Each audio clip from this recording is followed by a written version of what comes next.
I am live. Hello, everyone. Gordon Causey, as always. And guess who's here? That's right on cue. Candy the Wonder Pup. If you are new to this station, if you've never seen the station before, my channel, Candy's a regular participant. Come on up. I think people like to look at her better than they do me. Come here. Yeah. And so what I do at the start of every video is, she's trained me. She's conditioned me. I have to give her a treat, right? Do I have to give you a treat? And she's already going through all her machinations. I make her sit, lay down, shake a paw, and speak. Not in that order. Here we go. Shake a paw. There's the paw. Lay down. Good. She's laying down. Speak. There's the speak. And then I reach into my pocket. Usually I have it out already, but no. And come on up, show your pretty face, show that stripe down your middle of your forehead. There you go. And that placates Candy. Whale oil beef made it at the start today. No having to play me at double speed. Toss a treat at the camera. Be fair. Oh, great comment.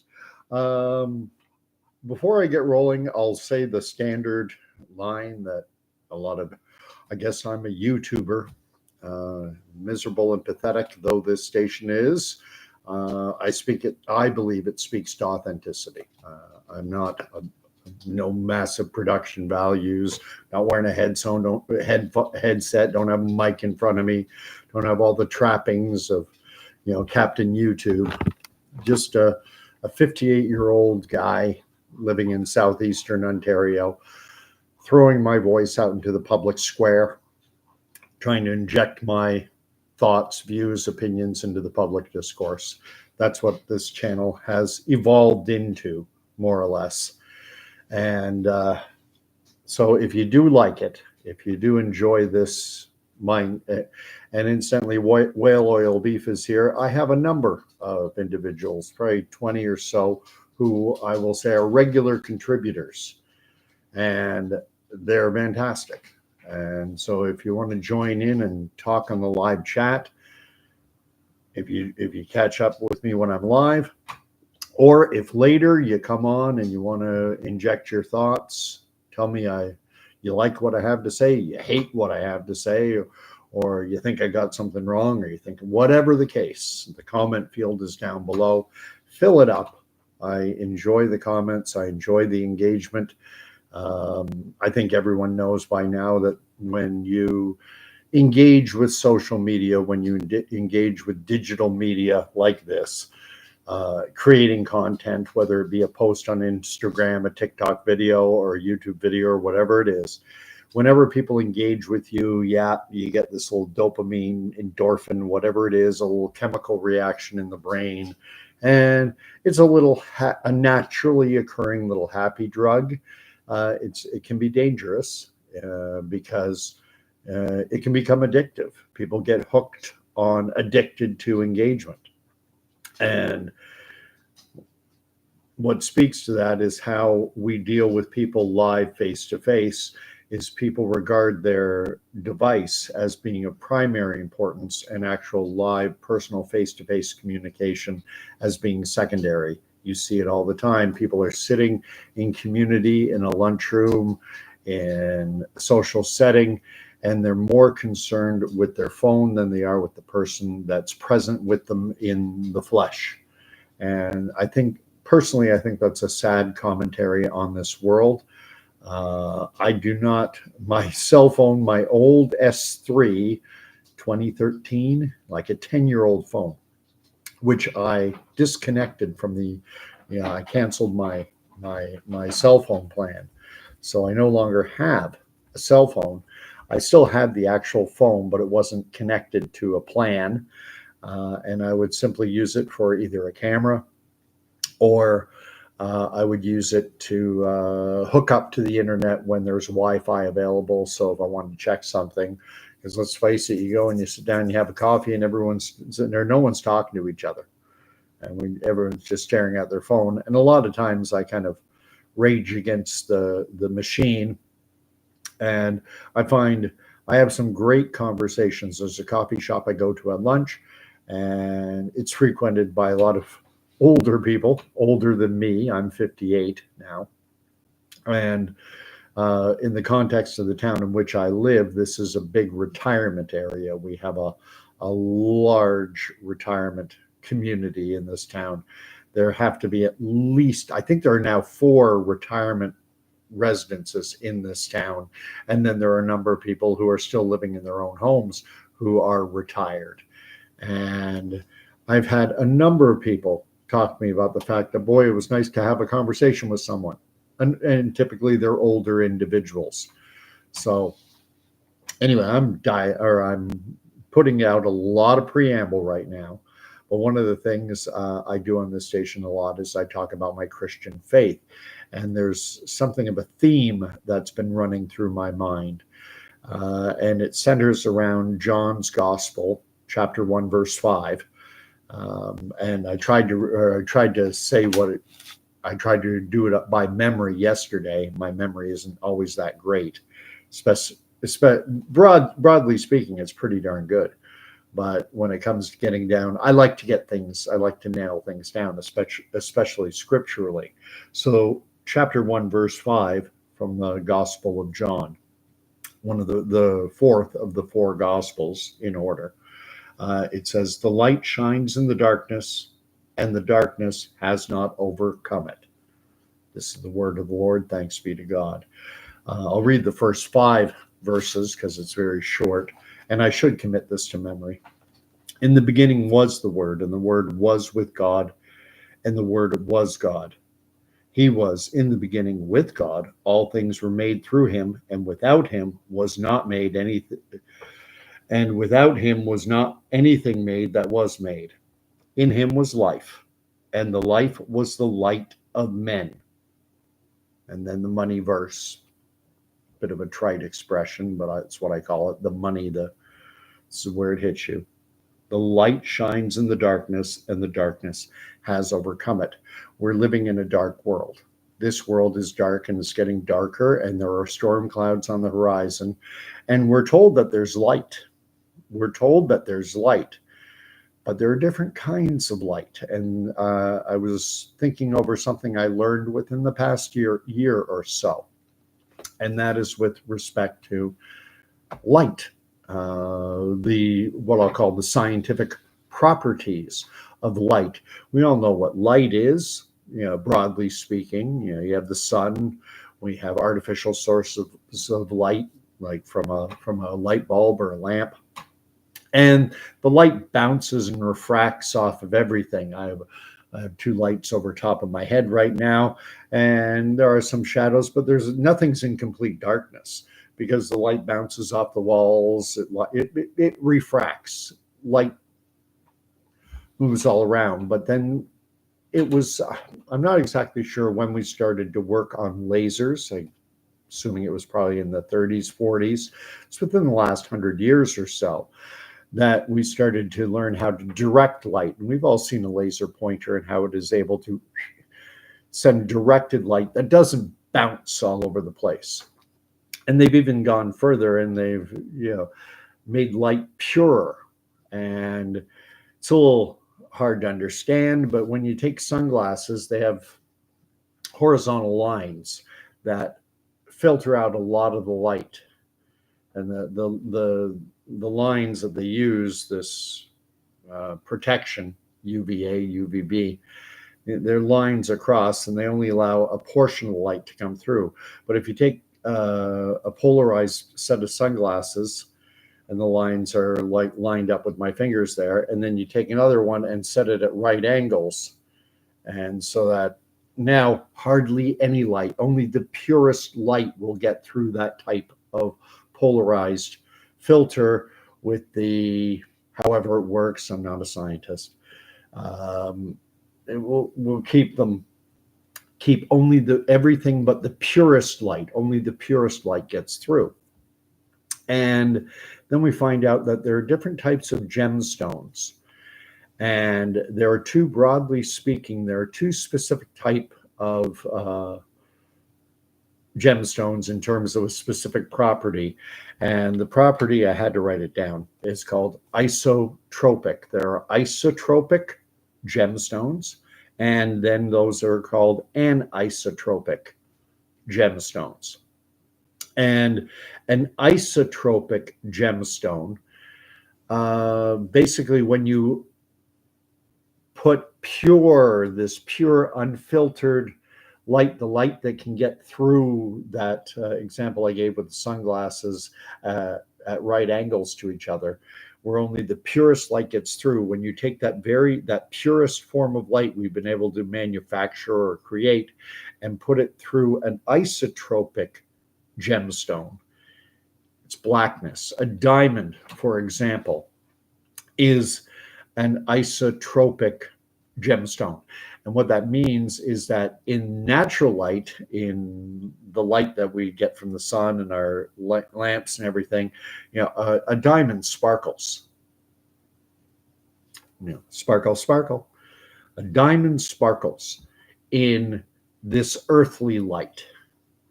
But if you shine pure light through it, it's black, just blackness. And those are called, gemstones like that are called isotropic.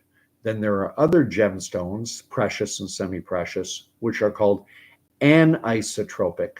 And in anisotropic gemstones, when you shine pure light through it, it gives off a dazzling display of a multitude of colors like a prism. And it's breathtaking. So you get a diamond, which sparkles in natural light, but in the purest form of light, it is black. Whereas an amethyst, when you shine pure light through it, pure filtered light, get rid of all the earthly light, if you like. I am going somewhat metaphorical on this. When that purest light goes through, it gives off a beautiful display. Why is this important? Why does this matter? What's the spiritual significance of this? If you go to the book of Revelation, John's Revelation, and you go to chapter 21, and about halfway through, I'm not sure of the verse. Let me, here we go.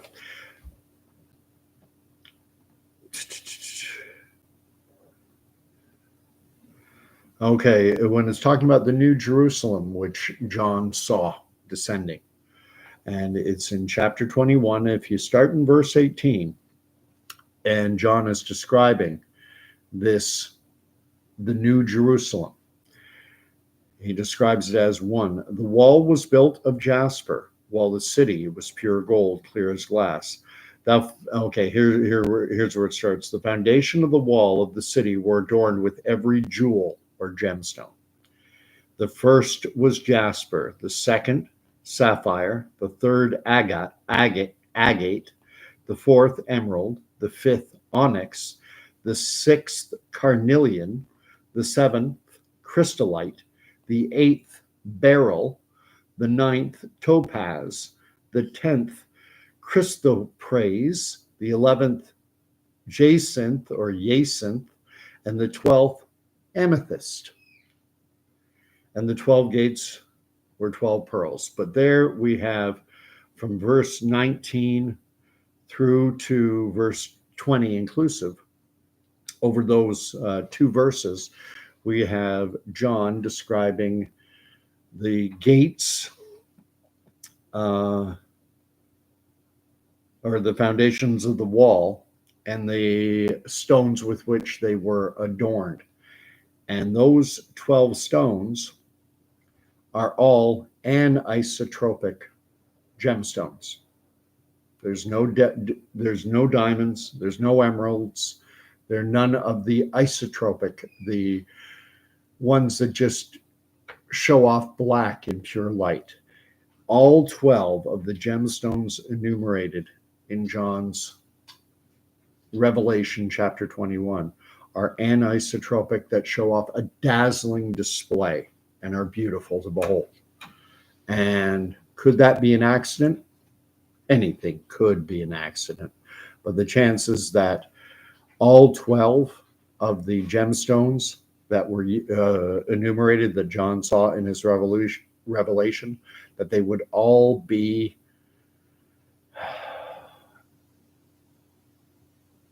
anisotropic. I got to make sure I get the words right. I find it mind-blowing.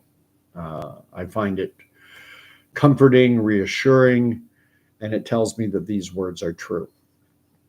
That this is not, when John wrote this gospel, we didn't know about isotropic and anisotropic gemstones. We didn't know how to filter out and to develop pure light, how to make lasers and then to make light even more pure. And yet here we have John 2,000 or so years ago and describing 12 and leaving out diamonds and leaving out emeralds and leaving out every other, I think ruby is another isotropic gemstone. The only gemstones he enumerates here are anisotropic. And I have fact checked this, and it is true. And you can look into it yourself. Don't take my word for it. If you want to, great. I've fact checked it, but if you'd like to, please. And I would love to see some comments on it. Just going to read what Whale Oil Beef wrote. The double slit experiment offers an interesting light behavior. So, you know, I have nothing new.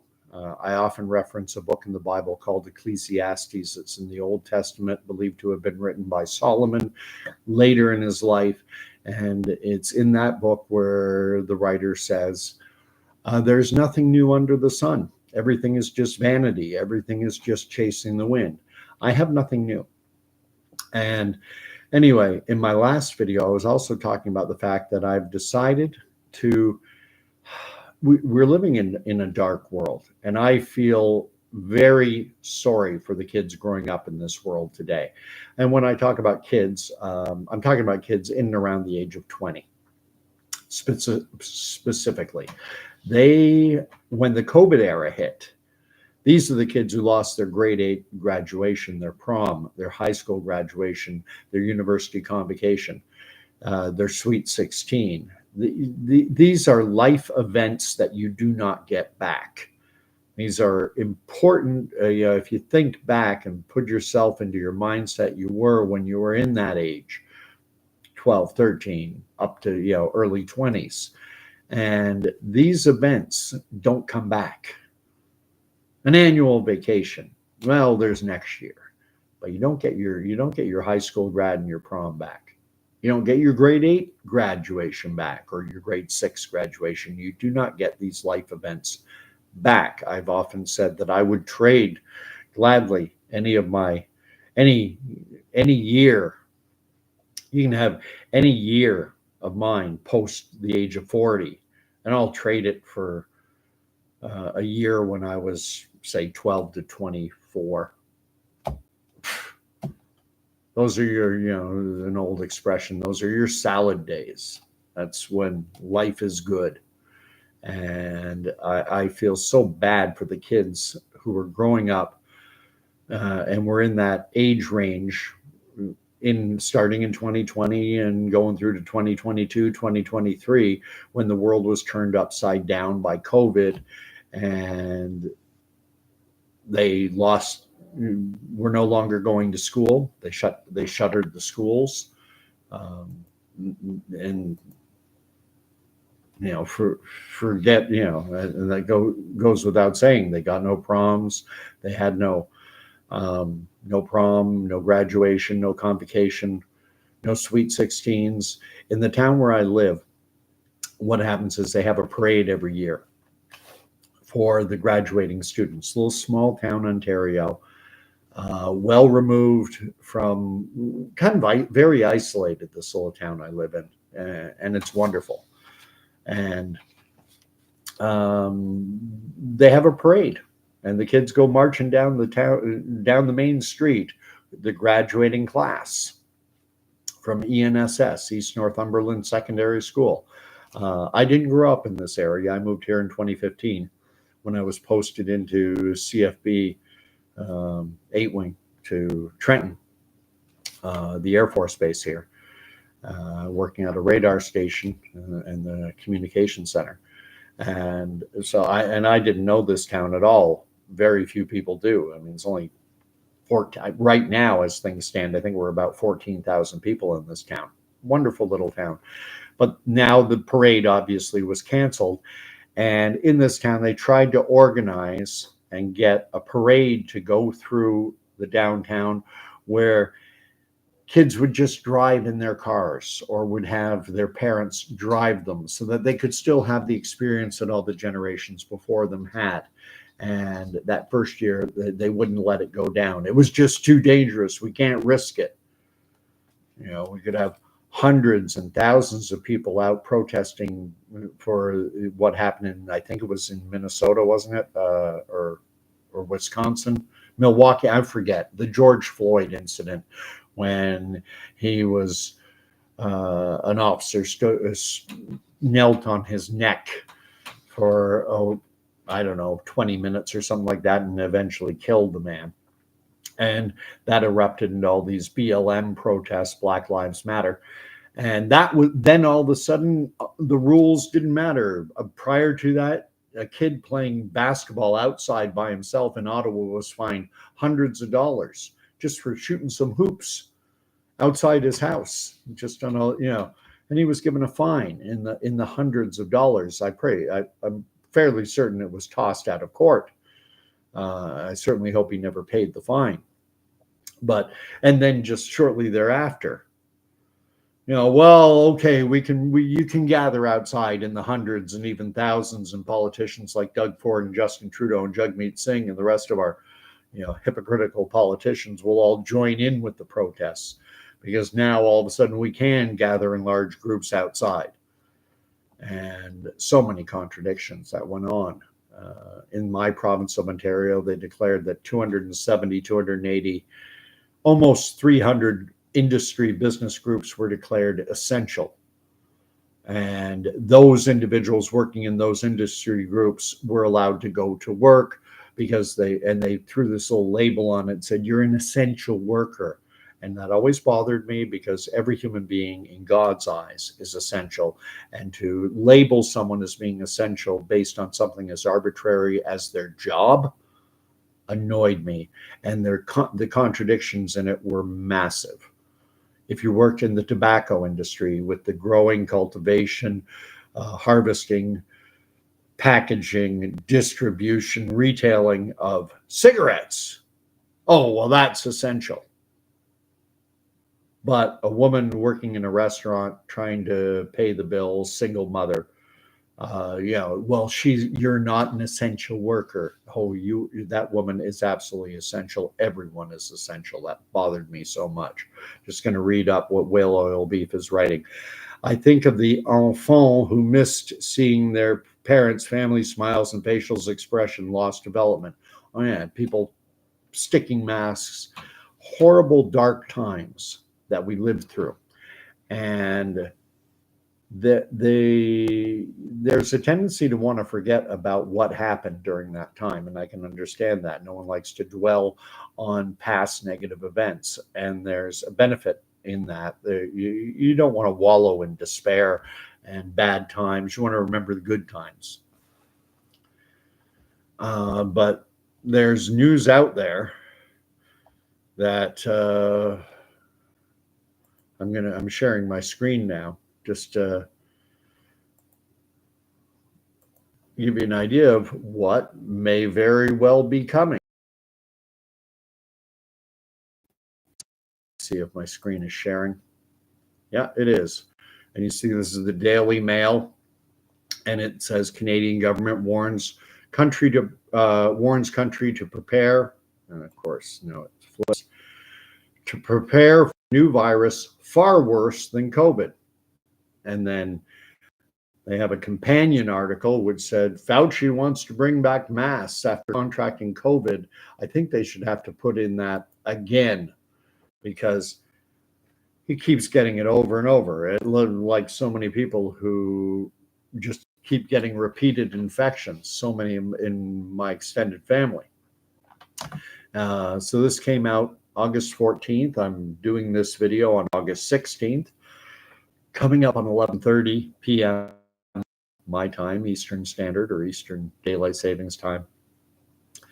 And here's what it says. The Canadian government has issued advice warning citizens to prepare for a hypothetical new virus that could lead to food and fuel disruptions. The Center for Occupational Health and Safety rolled out a second edition of their Flu and Infectious Disease Outbreaks Business Continuity Plan Handbook. The guide provides information for employers on what to prepare for in the face of another pandemic. And we keep being told repeatedly that the next pandemic isn't a question of if, but rather a matter of when. And says in the new edition released in June, they focus on a hypothetical virus that they warn could trigger further disruption that COVID-19. I think someone didn't do their editing job very well. Further disruptions greater than COVID-19 is what I think they should have written. It states that, quote, based on trends from past pandemic flu, there may be a higher average number of illness and deaths in age groups different than what we typically see during annual flu seasons. And it says people wearing face masks to protect them from a coronavirus at a grocery store in March of 2020. All right. And then we go down. The guide also warns employers must be ready for a scenario like a disease outbreak or a pandemic, which forces people to stay home. It says, quote, if there is a pandemic, how many people will be at work? It is impossible to determine with certainty. Estimates vary because no one will know for sure how ill the new virus will make people, how fast it will spread, or how many people will not go to work until it happens. A future pandemic will come in 2 or 3 waves, about 3 to 9 months separating each outbreak. The hypothetical virus could also last in these cycles for as much as 2 years, the report warns. It adds that people should brace for disruptions like reduced labor, supply chain issues, and shifts in consumer demand. And the disruptions they're talking about include telecommunications, banking, water, gasoline, medicine, food, and I'm sure many more.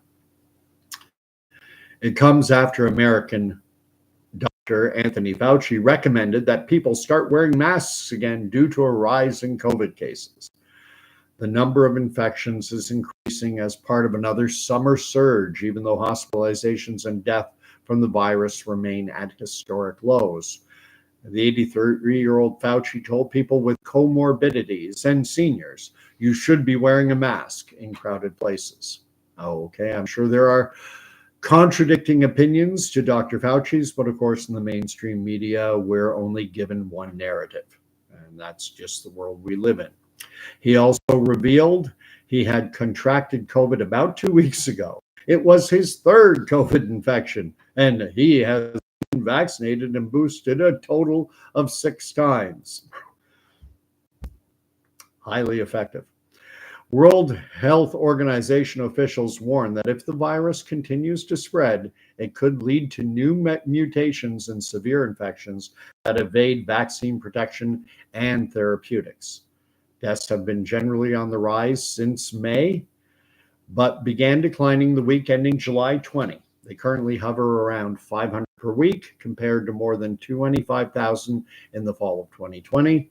And then it says Dr. Fauci's face mask guidelines have long been criticized as people claim they did not work to prevent the spread of COVID. I would love to see a journalistic outfit then take a highly accredited individual, someone with the requisite educational background, to explain their point of view. But of course, as I said, we don't live in that world. We live in a world where journalists just give you one side of the narrative, and at best all they do is pay lip service to the other side, as this article demonstrates. Actually, at least they give voice to the contravening opinion, but they don't put a name. They don't put Dr. Fauci, head of the National Health, or head of the NIH, National Institutes of Health in the U.S., and something of the COVID czar during both the Trump and Joe Biden administrations. Anyway, so there's one there's one big cloud, one big dark cloud on the horizon coming at us. And it's not just COVID. We all know about bird flu. They're culling millions of chickens, primarily chickens, and they're reporting outbreaks among cattle, primarily dairy cattle. And now, of course, we have monkeypox, which has once again been declared a public health emergency of international concern. That happened within the last day or two. In the Western developed world, we're being told not to worry too much, that it's not an airborne virus, it's not as highly contagious as something like COVID, that it takes very close personal contact with someone experiencing an outbreak, someone with lesions or a physical visible outbreak on their person. So whale oil beef is here and still writing, and I appreciate it because I love the engagement. And right now you're the only one, which is okay. Let's see. I suppose I always have trouble with this word, but it means animal-based diseases, zoonotic, however you say it, disease in forms of virus, which he think whale oil beef. There are a lot of people who don't believe that viruses exist, and I've covered that before. I do think there's something out there, whether we want to call it a virus or not, I don't know. But I do know that I got chickenpox as a kid, and they say it's a virus, and I know that I broke out in spots. My sister broke out in spots, then I did, and then it passed on to my brother, and it traveled through. And I also know when this unjabbed household in February of 2022, on a Thursday night, my youngest, he got it. He got sick, aches, chills, fever, and all that stuff, very flu-like symptoms. Then it passed on to me, and I was sick for 2.5 days. And then it passed to my wife, and she was sick for a couple days, and then it was over. So something moved through, whether it was a virus or whatever. And anyway, what whale oil beef is talking about, and I think this plays more into the case of bird flu, is he's saying this will be their ticket to cull farm animals, and which has at least the potential in my eyes to disrupt the food chain. Eggs, chicken, these are staples of most people's diets. Beef has become incredibly expensive. If you want to have a steak or a roast or any hamburger, the price of meat has gone through the roof. Chicken has remained somewhat reasonable, but supply and demand. If all of a sudden chickens are getting culled left, right, and center, and then it has the potential to impact dairy, and that would impact milk and other dairy products like cheese. And goodness knows, I don't know if it's into beef cattle yet, but if it can get into dairy cattle, I don't see how it would, how a pathogen would differentiate between, well, that's a milk producing cow and that's a beef cattle. We're only going after the dairy cattle. And they're saying now, of course, that it's also jumping to humans. So that's one dark cloud coming at us that is threatening to, envelop us in darkness, and getting this back to the theme of John chapter 1, verse 5.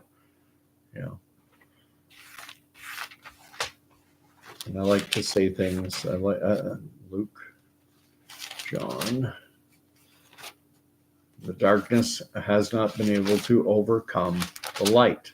And the light of this world is Jesus Christ. And the light that Jesus provides is that pure, godly, perfect light, not this imperfect light that we see in this world. The light shines in the darkness, and the darkness has not overcome it. With these dark times coming, you better get into the light. Good evening, Jason King. Good to have you here. Happy Friday to you as well. Just occurred to me, if you're Jewish, it's Saturday, because for Jews, when the sun goes down, that's when the new day starts. Today's the Sabbath for Jewish individuals, they would say Shabbat Shalom. So there's one set of storm clouds brewing. What other? And with this, with the darkness, they also provide a false light. We saw that during the COVID era. During the COVID era, things were very dark in spring and summer of 2020. And then they said, oh, but there's a light coming. The vaccines are going wonderfully well. It's the light at the end of the tunnel. Vaccinate, vaccinate, get rid of COVID. That, you remember that song that was put out by a group of homosexual men in the rainbow colors? They had vaccinate, and they sang this song, vaccinate, vaccinate, get rid of COVID, get rid of COVID. And the light, there's the light at the end of the tunnel. And some will say, and I will join them, yeah, there was a light at the end of the tunnel. It was a train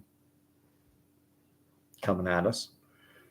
You've got to be discerning in today's world. What light are you going to follow? There will be individuals pointing and saying, science will provide the light. We're going to move at warp speed. We're not going to go through the 10+ year process that we've always gone through in the development of pharmaceutical products. We're going to move at warp speed. We're going to bend space, the fabric of space and time, and we're going to get this out there and into your arms faster than you can blink. And now they've conditioned, I would submit, that the broader population has been conditioned to believe that now that science can move at warp speed, that science can bend the fabric of space and time, and that a 10-year process can be reduced into just a few short months, that mRNA is a panacea for all the world's ills, and we're going to solve cancer and goodness, malaria, goodness knows, I don't know, how many different areas they're going to try and apply this mRNA platform to. But previous, they would have to do, I've gone through the clinical state or the clinical trial process many times. First, you have to do lab work. After lab work, you might do some animal studies. After the animal studies, you have to run a separate phase 1 trial. It's called a safety trial. And if the safety trial is effective, then you go into phase 2, and that's an efficacy trial. And you might try different doses to find the sweet spot. And then after that, if that goes well, and you're always monitoring safety throughout the entire, typically it's a 10+ year process from start to finish. You're always looking at safety. And then stage 3 is a large scale trial geared toward getting regulatory approval from agencies like the FDA in the United States, or the EMA, European Medical Authority in Europe. Stranger in a Strange Land has shown up. The success of the first demic, and you have a different prefix on it, revealed the Pavlovian shallowness of the sheeple. If you don't know Pavlov, ring the bell, and the dog salivated. He would show meat and ring a bell. And then and the dog would salivate over the meat, but they associated the bell with the meat, so that later you didn't have to show the meat. If you just rang the bell, the dog salivated just at the sound of the bell because of the close association it had. And we've got the same thing going on now. People are, well, the light of science will save me. And I'm here to tell you that you've got, in today's world and with what's coming, you better be able to distinguish between the pure godly light and the false light that exists in this world. The light that truly saves, and the light that is that train coming down that tunnel, down the tracks at you. Whale Oil Beef wrote, I'd once heard that vaccination originated as a Jesuit ritual, but I don't know how to research that one. Some reading I did on the first case of mass vaccination centered around the Revolutionary War, where George Washington was faced with the question of whether or not to vaccinate the Continental Army against smallpox. And now we're talking about the 1770s, 1780s here. So roughly coming up on 250 years ago, or 250 odd years ago. And it wasn't with the syringe back then. Back then, the form of vaccination was they would take someone with an with an active smallpox infection, and that caused the body to break out in little bumps. I think they call them pustules or pustules, one of the two. And they would open up one of those pus. I think they're called pustules. They would break it so that pus, I think that's probably where the word pus comes from, would ooze out. Then they would take a thread and like needle and thread, take a thread and infect the thread with that pus or that pustulate. And then they would take a person who had never been exposed to smallpox and open a vein and then draw the infected thread through the exposed vein, thus introducing smallpox to the individual. And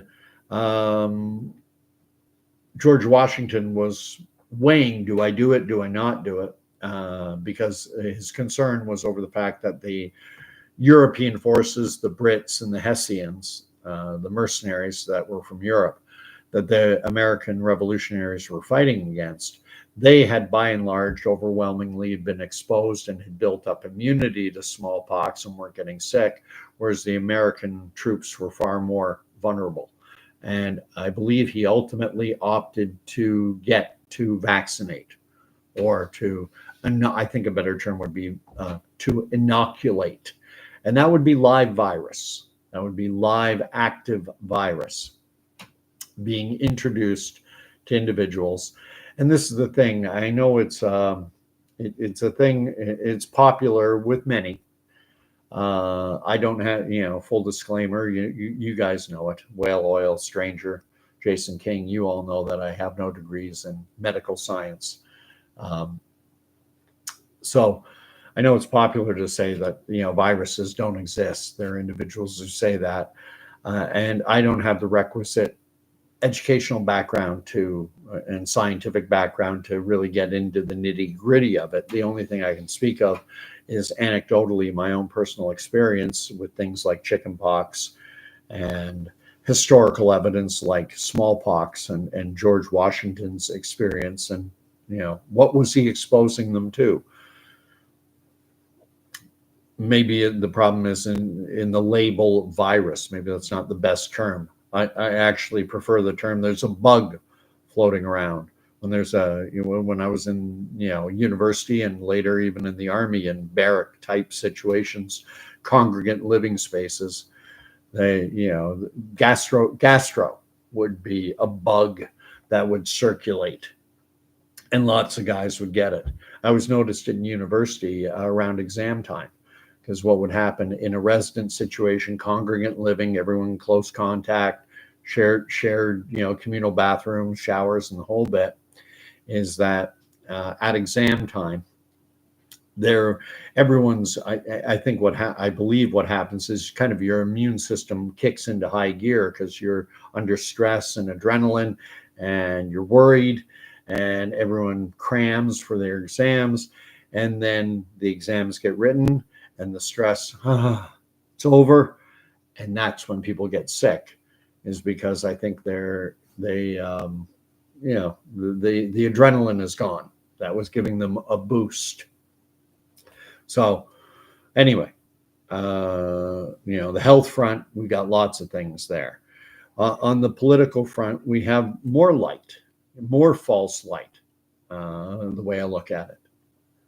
Yeah, in the United States, you have those claiming that Donald Trump will bring light to the darkness of this, of the horrible Biden Kamala Harris years, or on the flip side, you have the Kamala Harris camp and the Democrats saying we're going to prevent the dark times of the Trump era returning. It's I look upon it as being false prophets, false messiahs, false saviors. If you're looking for a political solution to the darkness which is coming, I think you're going to be sadly disappointed. The environment, we saw just what happened in Jasper. The people are only just now returning to that. I think it's a national park, and people are only just returning after devastating, apparently, wildfires tore through. And hurricane, there's another hurricane, I think it's called Ernesto, is moving up the East Coast. It already went through Puerto Rico. It's apparently taking aim at Canada's East Coast. Will it hit? Will it not? We don't know. So, like on the environmental front, the climate change propaganda is going full tilt. And what's going to happen? Natural disasters have always happened. We've had, hurricanes and cyclones and tornadoes, and these things have always happened. Are they happening more now than they have in, years past? Or is it a case now where we're just, more tied into it through digital media and through television, and coverage is, news? When I was growing up as a kid, the news used to be an hour or so during the evening. You'd watch half an hour of local, half an hour of national news, and that was kind of your little news bit. Whereas now news has become very much a 24/7, 365 commodity. We're inundated constantly, and it's a great way to drive fear and to sell darkness, and then to point to a light. Here's a light. Donald Trump is the light. The International Panel for Climate Change is going to make the world paradise again. I'm going to catch up. I have TJ has shown up. Happy Saturday. Yes, it is Saturday. Well, it's almost Saturday. In my time zone, it'll be Saturday in exactly 10 minutes and some odd seconds. It's 11:49 according to my computer. So political, environment, health, and of course we have the war going on. And I think the primary war right now is between Israel and Iran and Iran's proxies. And Hezbollah has just within the last day or two released something of a propaganda video, kind of, flexing their muscle and showing off their capacity to strike at Israel. They have what they're calling a hidden underground city. That's just a city full of missiles and rockets that can, and no one knows exactly how many rockets they have. Most estimates put it somewhere around 150,000. It might be 200,000 plus rockets, precision guided missiles, PGMs, that can hit any point in Israel, that could devastate their infrastructure, that could take out power, water supply, could absolutely devastate Israel. And right now it's a propaganda war. But and the fighting is at a very low level. But will things blow up? And then people will be looking for a savior. Then they'll be looking for someone to save them, and they'll be looking for someone to cast as the devil. Who's the good guy? Who's the bad guy? Simplistic binary, in this incredibly complex world, we tend to want to take things that are incredibly nuanced and incredibly, like, take human nature. Is someone good or bad? Let's face it, we all have the capacity for both. Is Donald Trump a sinner or a saint? The fact of the matter is he's both. He's a fallen, broken creature, the same as every one of us. There's good and bad in him. There's good and bad in every one of us, but we tend to want to just make life simple and not have to judge on the basis of, well, I like this, but I don't like that. This is okay, but this is bad. No, I'm just going to make it simple, and I'm just going to say he's all good or he's all bad. Catching up. Mish Christie has shown up. Mish Christie is writing about ways that they have to manipulate the weather to add to the hype. There's a convention signed internationally that signatory countries, which include, I think, Canada and the US, and most of the advanced Western nations of the world, have signed a treaty that prohibits them from using weather modification technologies. And it's interesting because people will tell you, well, there is no such thing as weather modification technology. And it's like, well, if there's no such thing, why would you need to have a treaty to preclude people from, or countries from, using a technology that doesn't exist? Why don't we have a world treaty that precludes countries from engaging in teleportation? Well, we don't need that kind of treaty because no one's figured out how to technologically teleport something. But we do have a treaty, international treaty through the UN, where signatory countries promise never to use weather modification technology. To me, that suggests we all know about cloud seeding. And there's a big debate over chemtrails, contrails. I tend to think they're both real, but contrails, C-O-N, contrails dissipate quickly. Chemtrails, I believe, stay in the atmosphere far longer and are a form of cloud seeding, are a form of weather modification.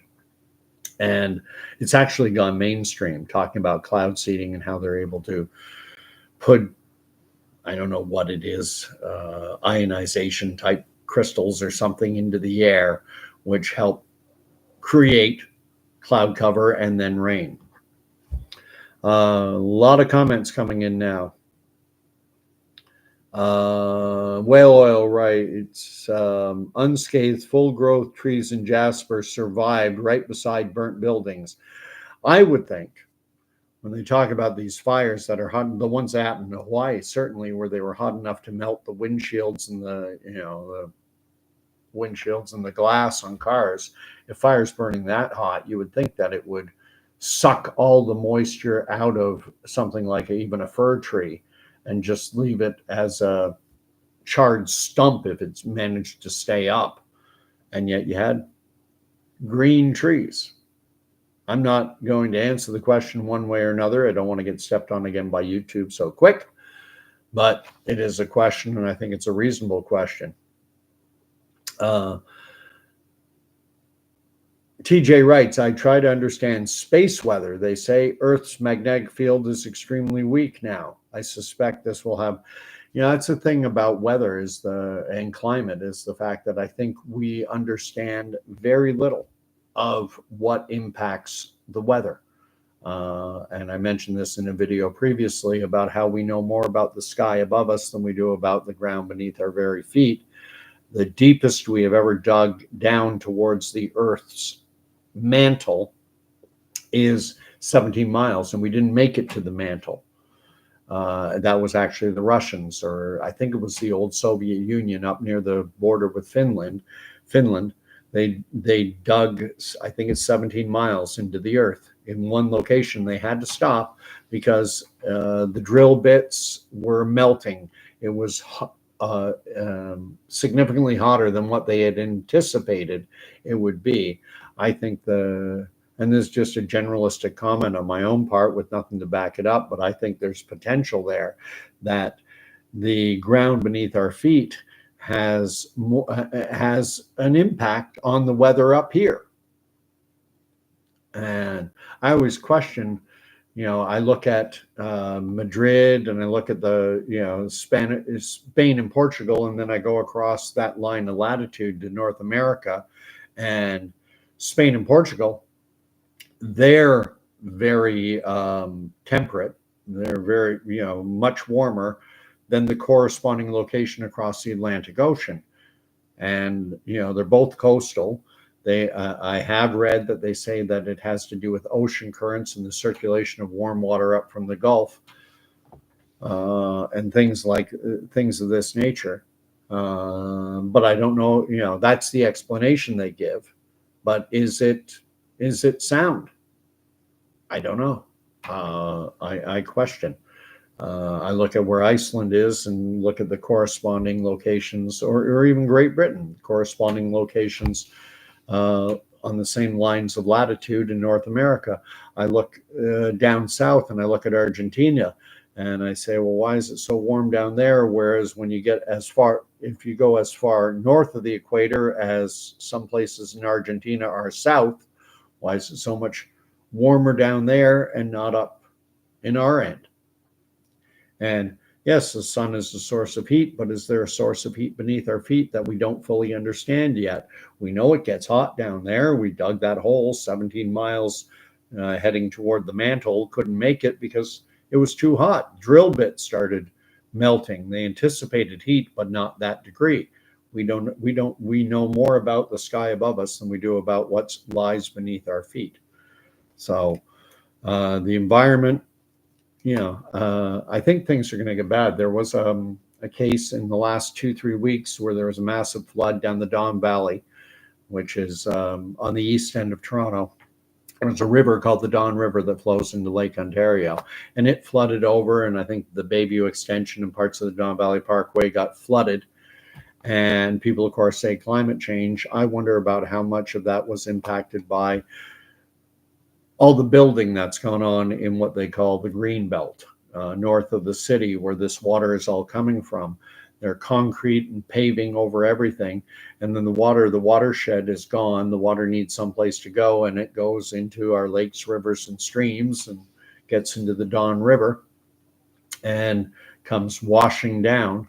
I wonder how much of that was caused by not so much environment, but rather land management, the way we manage the land.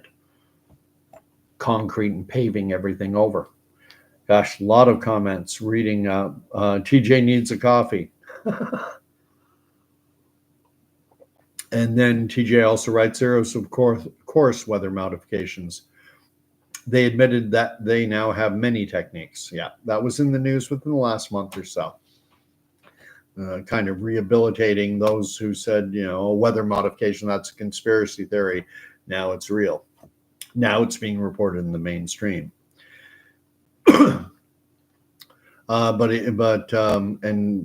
TJ says they have not admitted to HARP, and I forget exactly what that stands for, but it's and people believe it's a form of weather modification. I don't remember what HARP stands for. Gerald Sumner has made it.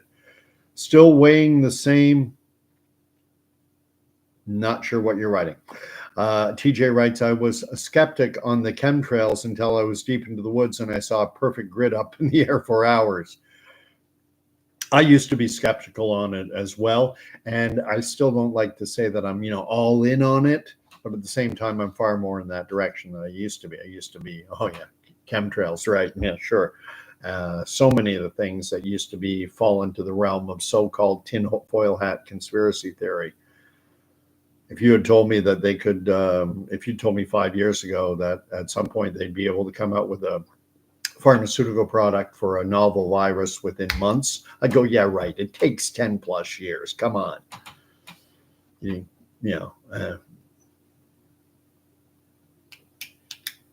start out as a conspiracy theory and it becomes reality.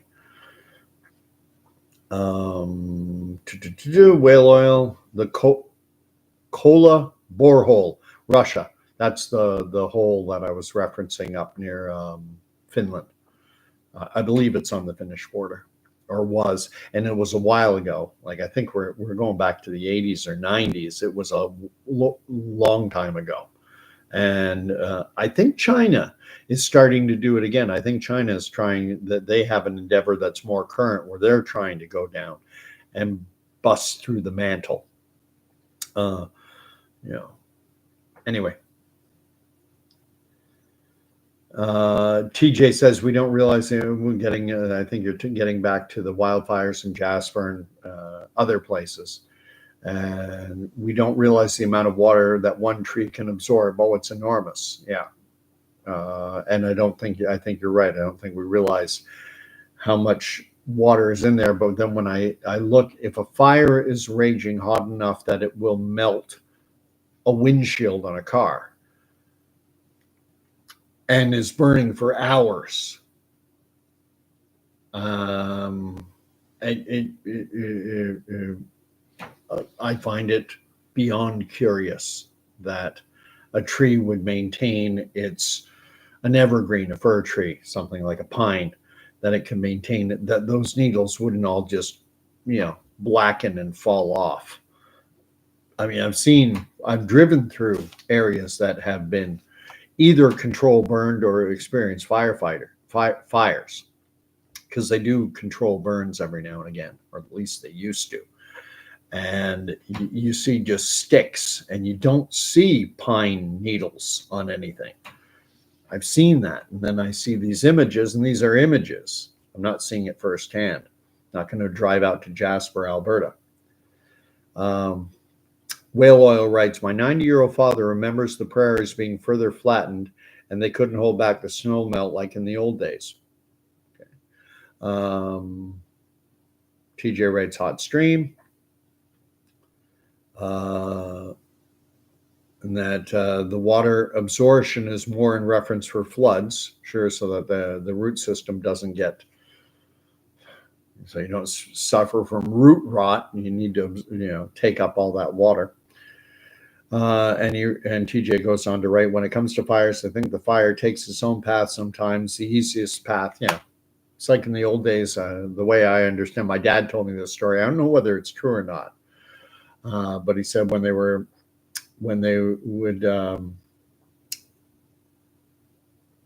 build a road through a mountainous area, sometimes they would take water and just run it, and the water would find the easiest path down, and then they'd try and follow that path down, at least partially, that it was part of their method. Was it true? Was it not? I don't know. But anyway, so I was talking about the war, and the big war right now, of course, is we're kind of just waiting on this war between Israel and Iran to blow up. And that's dark. I mean, getting back to this theme of, John chapter 1, verse 5, the light shines in the darkness, and the darkness has overcome it. All these things are dark clouds on our horizon. They're heading this way. And we are being sold that there is light, in so many of these, in the political realm. We've got in the United States, Kamala Harris, she's saying that she'll be the light. Donald Trump saying he'll be the light. The environment, the IPCC, and Justin Trudeau's and the Al Gores of this world are saying we'll be the light. We'll save you from this darkness. In terms of the war, I mean, I see very little light, even earthly demonic light. And it's just all demonic. War is just devastating. There are no good guys in war. There are no winners. There are only losers.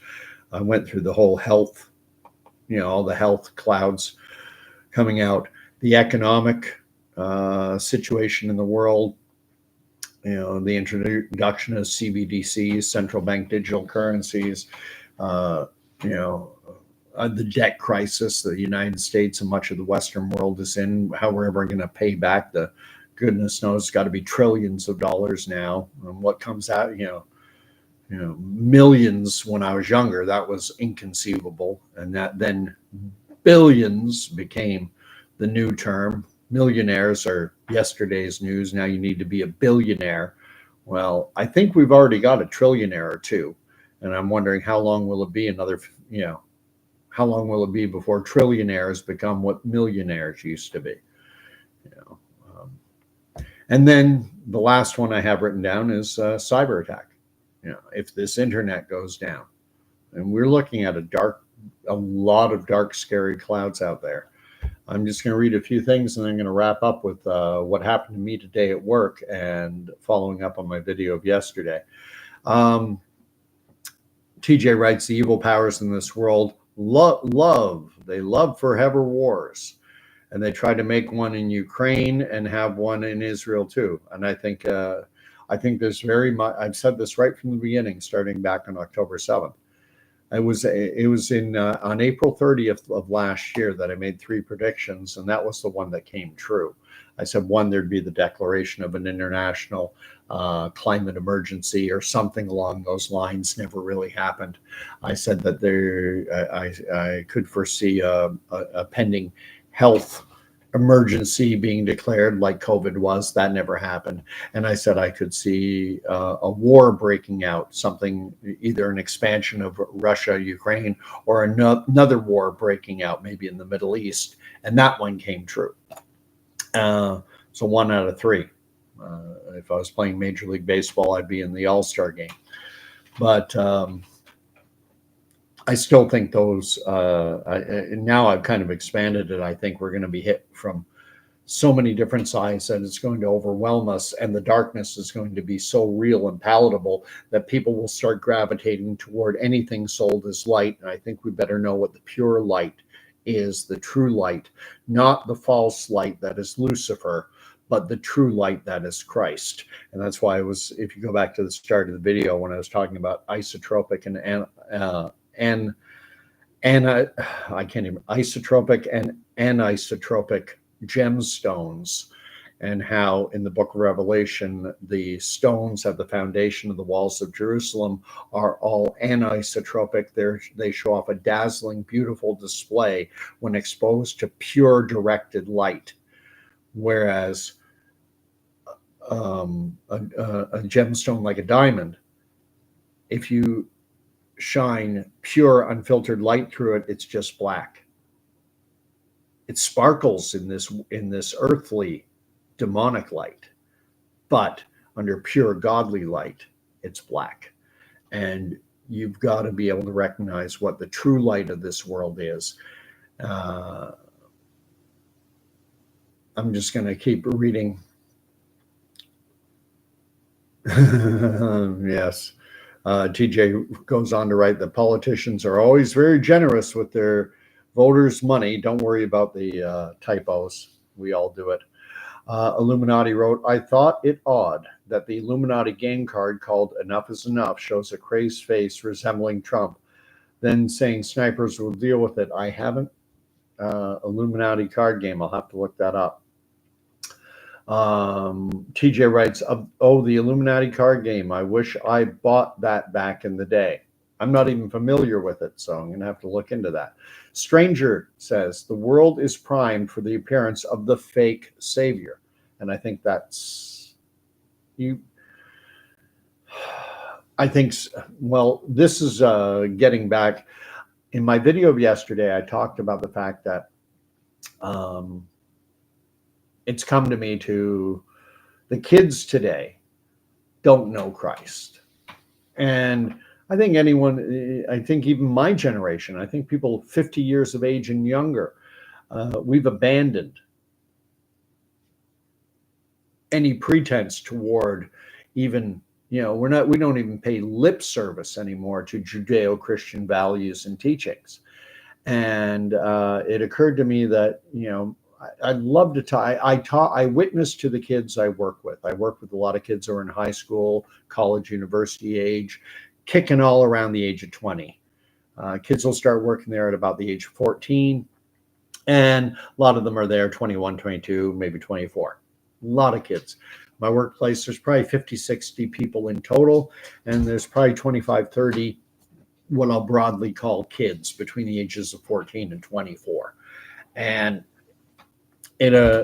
I do my best to witness to them and to talk to them about Jesus, but it's hard because they have absolutely no grounding in it whatsoever. They've never been to church, or if they have, they went once or twice with a grandparent, and they've never read the Bible. And they're exposed to online content where you have all kinds of individuals saying, I know the truth. And anyway, so what I talked to 4 or 5 of them today, and I got a very positive response about going down to a local park on Wednesday night and just having a rap session. And I said, I don't know what to call it. Maybe introduce you to Jesus. I said, let you know who he is, and to introduce you to the concept of Christianity, and to answer any questions you might have as best I can.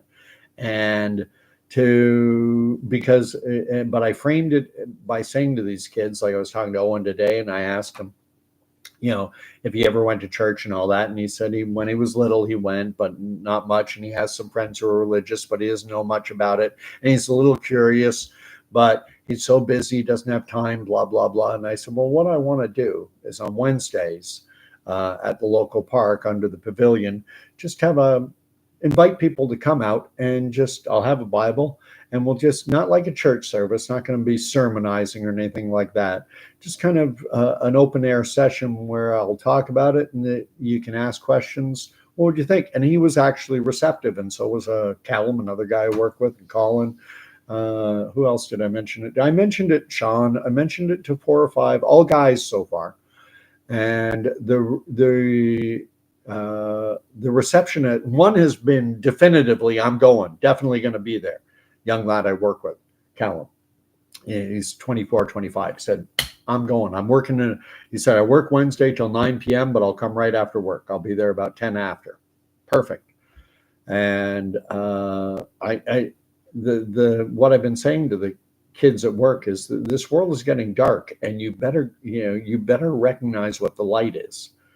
And for Christians, we believe that Jesus Christ is the light of the world. And I'm not going to ram it down their throat.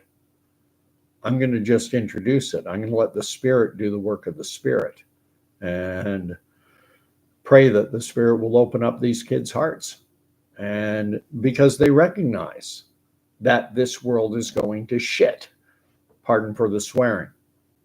So that's a little bit of what's happening in my small little town of Brighton, Ontario. And maybe it'll be a spark. Maybe. I can't start a fire, but maybe I can start a little tiny spark, and God can bring the fire. So that's what I'm praying for. So if you want to join me in praying for that, I would ask you to. I'm not big on public prayer. Not big on it.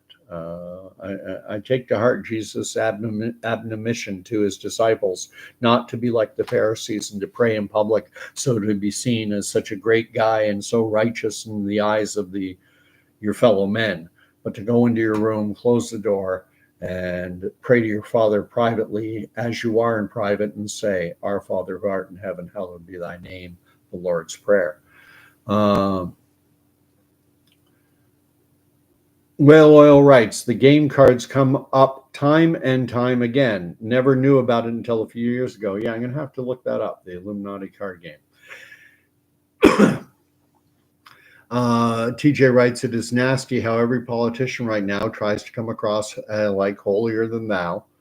Yeah, I'm the way and the light, and they're the devil.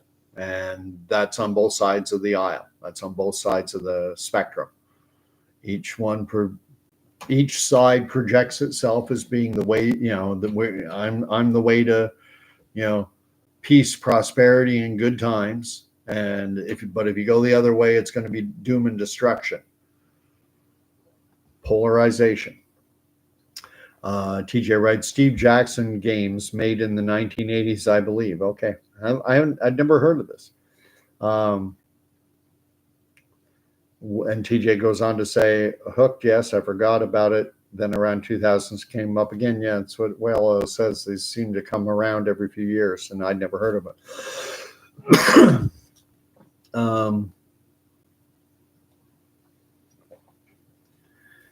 TJ's writing, I wish my young nephew read some Bible. He seems very susceptible. Yeah. Pray. Put it on, push. Pray until something happens. I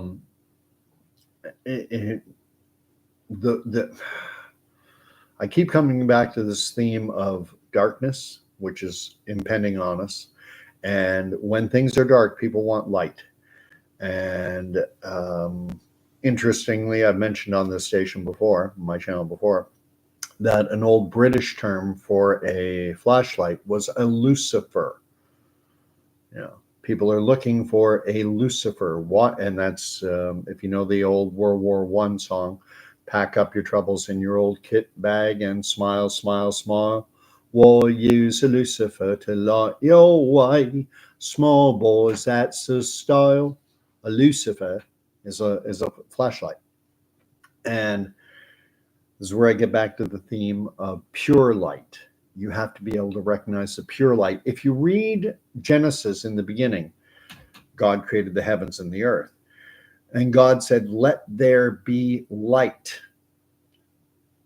The sun wasn't created until the fourth day in the Genesis account. So we're talking about pure godly light.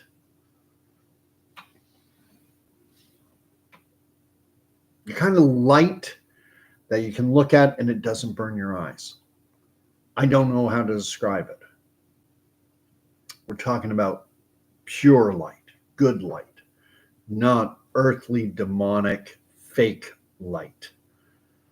And you're going to have to, and to discern and to be able to tell the difference between that which is good and that which is evil and that which is pure and that which is corrupted, you're going to have to be in the light of Christ. I'm going to state that as boldly and as affirmingly as I possibly can. And that's what I'm going to be doing. It's on Wednesday at 9 p.m. with these kids from work. And leaving it open to others as well. I used to, before COVID came along, through my church, I'd organized a men's basketball night and had it wide open for kids from late teenage years right up till 40s, 50s.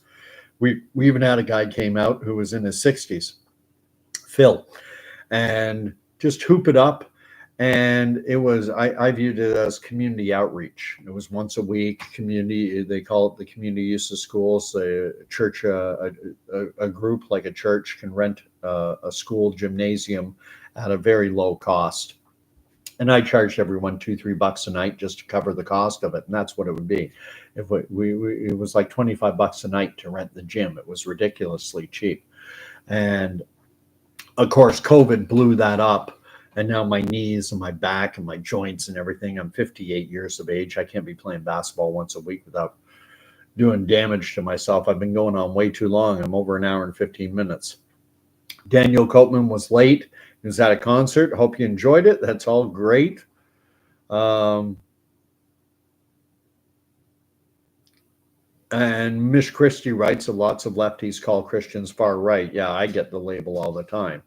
And I don't see anything. I'd rather be far right than far wrong. Bless you as well, TJ. Bless everyone who's coming out. I appreciate it. Daniel Copeman talking about the flashlight calls it a torch. Yeah, it's another word for it. But back in World War I, they called it a Lucifer. And I think that's telling. Because for some, Lucifer, we've lost the moorings. Our ship is drifting. We've pulled the anchor right up. I mean, the anchor was always loose and dragging along the bottom, and there was too much of the rope out. And so we drift around, and we were never perfectly anchored into God. But we at least had that anchor down. Now the anchor's been, and we're adrift on the ocean. I'm getting full. I'm going metaphor crazy now. TJ writes, yes, the other day my friend watched too many weird videos again, and he said they fooled us. Lucifer is the good one.